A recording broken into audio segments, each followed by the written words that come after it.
샬롬, 사랑하는 성도 여러분, 좋은 밤 되셨습니까? 오늘도 주님과 함께 하루를 시작하도록 하겠습니다. 다 마음을 모아서 같이 기도하면서 새벽기도 시작하겠습니다.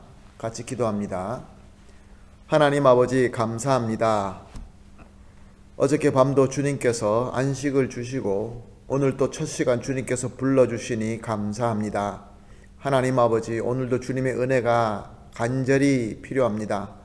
주님, 우리에게 은혜를 주시옵시고 또 지혜를 주시고 능력을 주시어서 오늘도 예수 그리스도의 이름으로 승리할 수 있는 귀한 하루가 되게 하여 주시옵소서. 특별히 하나님 아버지, 말씀 가운데에서 깨달음을 주시옵시고 순종할 수 있는 믿음도 허락하여 주시옵소서. 예수님의 이름으로 기도합니다. 아멘. 찬송가 272장입니다. 고통의 멍에 벗으려고 예수께로 나갑니다. 272장 같이 찬송하시겠습니다.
아멘, 할렐루야. 오늘 본문 말씀 이사야서 1장 5절에서 9절 말씀 함께 보시겠습니다. 이사야서 1장 5절에서 9절 말씀입니다. 같이 보십니다. 너희가 어찌하여 매를 더 맞으려고 패역을 거듭하느냐? 온 머리는 병들었고 온 마음은 피곤하였으며 발바닥에서 머리까지 성한 곳이 없고 상한 것과 터진 것과 새로 맞은 흔적뿐이거늘 그것을 짜며 싸매어 기름으로 부드럽게 함을 받지 못하였도다. 너희 땅은 황폐하였고 너희 성읍들은 불에 탔고 너희 토지는 너희 목전에서 이방인에게 삼켜졌으며 이방인에게 파괴됨같이 황폐하였고 딸 시온은 포도원의 망대같이 참외밭의 원두막같이 에워싸인 성읍같이 겨우 남았도다. 만군의 여호와께서 우리를 위하여 생존자를 조금 남겨두지 아니하셨다면 우리가 소돔 같고 고모라 같았으리로다. 아멘. 계속해서 하나님께서 선지자 이사야를 통하여 유다 백성들에게 주신 예언의 말씀, 경고의 말씀 가지고 우리가 은혜를 나누고 있습니다. 오늘 5절 말씀을 보니까 너희가 어찌하여 매를 더 맞으려고 패역을 거듭하느냐라고 기록되어 있습니다. 여기 너희라는 이 말은 유다 백성을 의미하는 말입니다. 유다 백성들이 우리가 지난번에 1절에서 4절 말씀을 통하여 배운 것처럼 그들은 하나님께 패역했습니다. 아버지의 사랑으로 그들을 자녀로 삼고 그들에게 은혜와 복을 주셨음에도 불구하고 그들은 하나님의 사랑과 은혜를 거부하고 또 만홀히 여기고 거역했다라는 내용을 우리가 이미 보아서 알고 있습니다.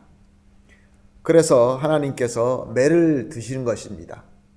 그럼에도 불구하고 그 매를 맞으면서도 더 매를 맞을 수밖에 없는 그러한 죄악을 범하고 있다라는 이야기입니다. 오늘 5절 하반절에서 6절 말씀을 보면은 온 머리는 병들었고 온 마음은 피곤하였으며 발바닥에서 머리까지 성한 것이 없고 상한 것과 터진 것과 새로 맞은 흔적뿐이거늘 이렇게 말씀하고 있습니다. 사람이 많이 병이 들고 몸이 다쳐서 최악의 그 상태를 표현하면서 당시 유대인들의 그 패역한 모습을 표현하고 있는 것입니다. 당시 유대인들 그 주민들은 이 말씀을 듣고 무슨 이야기인지 잘 알았을 것입니다. 그때 당시 유대인들의 그 상황을 살펴보게 되면은 그들은 참 어려운 가운데 공경 가운데 처해 있었습니다.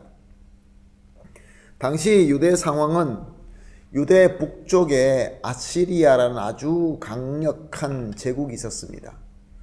그때 당시에 가장 강한 제국이었죠. 근데 그 강국이 어느 순간 BC 한 740년에서 한 BC 680년 그 사이에 정복 전쟁을 시작합니다. 주변 나라를 다 정복하기 시작합니다. 그래서 그들이 남쪽으로 내려오게 되는데 그 주변에 있는 나라들이 동맹을 하여서 이 아시리아와 전쟁을 하게 됩니다. 그러나 아시리아의 군사를 이기지 못하고 패함으로 모든 땅이 빼앗기고 전멸당하게 됩니다. 그래서 북이스라엘도 우리가 잘 알고 있는 것처럼 이스라엘은 나중에 북과 남으로 나눠졌을 때 북쪽에 있는 나라는 왕국은 이스라엘이라고 했고 남쪽 왕국은 유다라고 했습니다. 북왕국인 이스라엘은 BC 722년에 아수르 왕국을 통하여 멸망하고 맙니다. 그리고 또 그 비슷한 시대에 남쪽에 있는 애굽, 우리가 지금 알고 있는 에집트, 애굽이 여러 작은 세력으로 나누어져 있었는데 샤바코라는 바로가 이제 모든 그 세력들을 통일하고 한 나라로 새로 정비를 하게 됩니다. 그것이 바로 애굽의 25 왕조입니다. 그래서 애굽도 다시 옛날의 힘을 되찾고 또 이렇게 새로운 강국으로 떠오르게 됩니다. 그래서 북의 아수르, 남쪽에는 애굽 제국, 그 가운데 유다 나라가 중간에 끼어 있게 된 것입니다.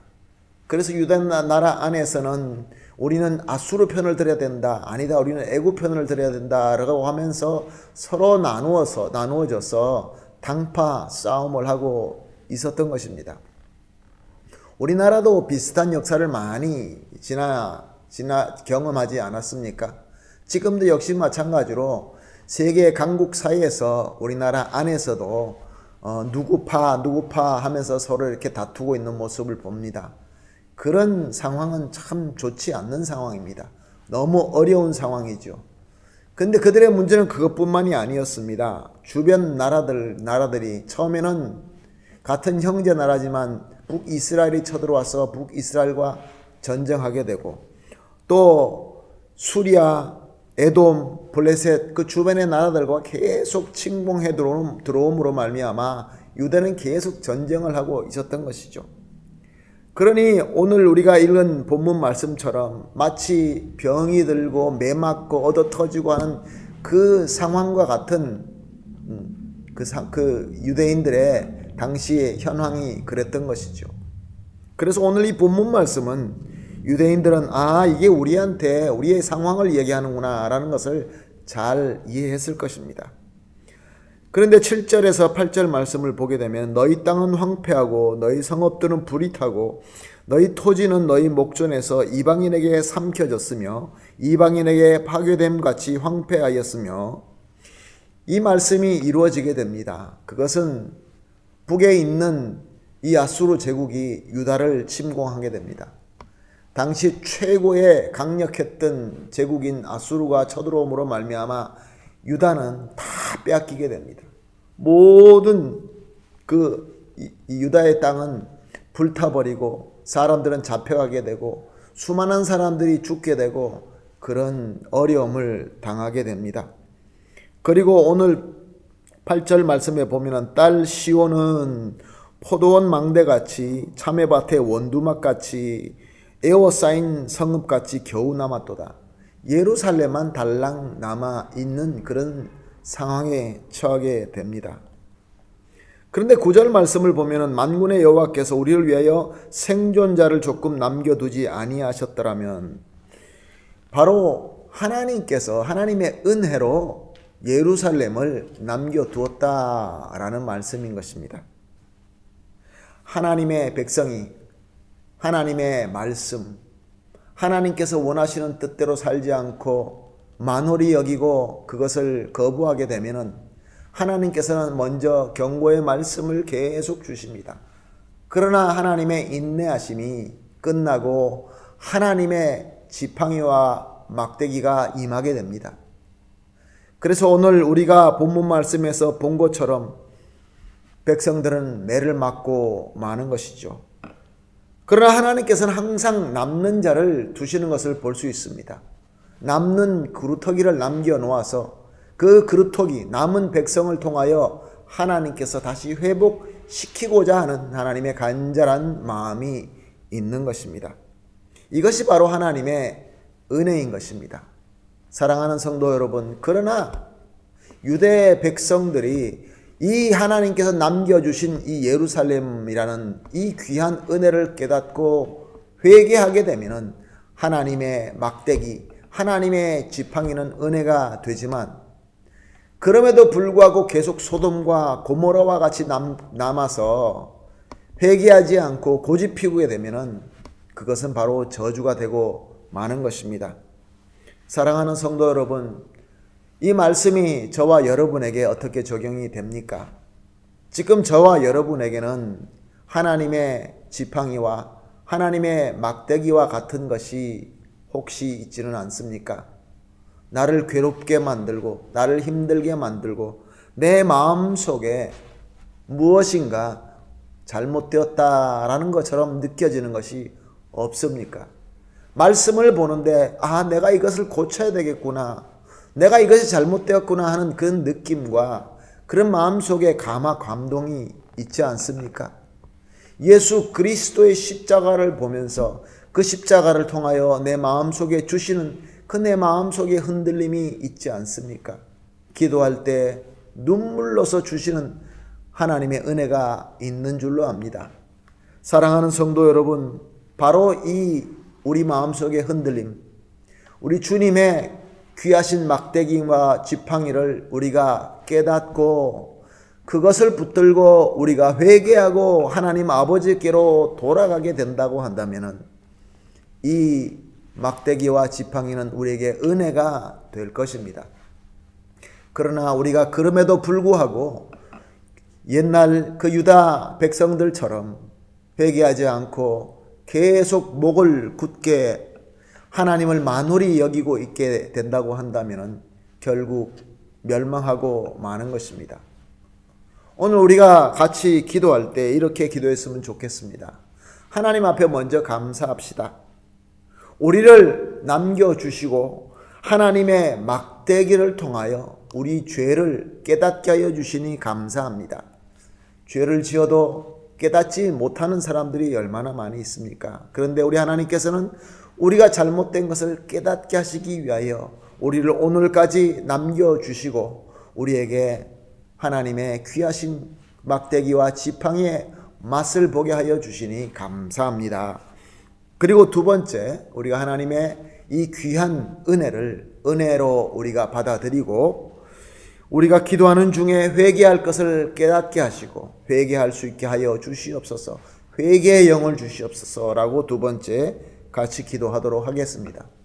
세 번째로는 우리가 계속 매일같이 우리가 기도하는 것처럼 지금 코로나 바이러스로 이 전염병 주님께서 빨리 해결해 주시고 빨리 물리쳐 주시고 또 이것으로 말미암아 여러 가지 모든 이 우리의 삶 속에서 어려운 이 문제들이 주님의 인도하심으로 말미암아 이겨내고 승리할 수 있게 해달라고 우리가 마지막으로 기도하신 이후에 우리 개인적으로 기도하도록 하겠습니다. 우리 같이 기도하겠습니다. 하나님 아버지 감사합니다. 주님의 은혜로 말미암아 하나님의 막대기와 지팡이를 느끼게 하여 주시고 또 특별히 하나님 아버지여 포도원의 망대같이 참외밭의 원두막같이 남은 시온과 같이 우리를 남겨주심을 감사합니다. 하나님 아버지, 오늘 기도하는 중에 회개할 것을 깨닫게 하여 주시옵시고 진심으로 회개하게 하여 주시옵소서. 하나님 아버지, 이 코비드19를 주님께서 물리쳐 주시옵시고 이것으로 말미암아 하나님 아버지 여러 가지 많은 문제들이 생겼는데 주여 주님의 인도하심으로 말미암아 우리가 회개하고 버릴 것을 버릴 수 있는 귀한 기회가 되게 하여 주시옵시고 특별히 하나님 아버지, 우리가 살고 있는 이 아르헨티나의 모든 사람들이 주님 앞에 회개함으로 이 모든 문제가 이겨내고 더 큰 복을 받을 수 있는 기회가 되게 하여 주시옵소서. 감사하며 예수님의 이름으로 기도합니다. 아멘.